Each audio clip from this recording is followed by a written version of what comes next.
Restaurant ஸ்டைலில் உடச்சி ஊற்றின முட்டை கிரேவி இப்படி செஞ்சு பாருங்கள். 2 டேபிள் ஸ்பூன் எண்ணெய் ஊற்றிக்கிங்க.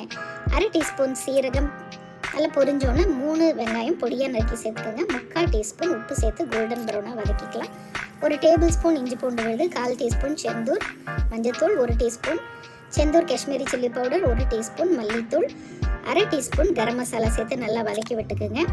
2-3 பழமான தக்காளி கொதிக்கிற தண்ணியில் போட்டு மேல் தோலை நீக்கிட்டு கூடவே 4-5 முந்திரி, 1 டேபிள் ஸ்பூன் நல்ல புளிக்காத தயிர் போட்டு அரைச்சி சேர்த்து நல்லா வதக்கி விட்டுட்டு கொஞ்சமாக தண்ணி சேர்த்து எண்ணெய் பிரிஞ்சு வர வரைக்கும் கிரேவி இந்த மாதிரி வரட்டும். இப்போ கொஞ்சமாக ஒரு 1/2 டீஸ்பூன் உப்பும் சர்க்கரையும் கூடவே கொஞ்சமாக கசூரி மேத்தி ஃப்ரெஷ்ஷான கொத்தமல்லி சேர்த்து மிதமான தீயில் வச்சுக்கோங்க. உங்களுக்கு எத்தனை முட்டை வேணுமோ இந்த மாதிரி அழகாக உடச்சி ஊற்றிட்டு ஃபுல் சிம்மரில் வச்சு லேசாக பெப்பர் சால்ட்டும் மேலே போட்டுக்கலாம். அப்படியே மூடி வச்சிங்கன்னா கொஞ்சமாக கொத்தமல்லி தூவி இறக்கி பாருங்கள். கம கமன்னு முட்டை கிரேவி செம்ம டேஸ்ட்டாக இருக்கும்.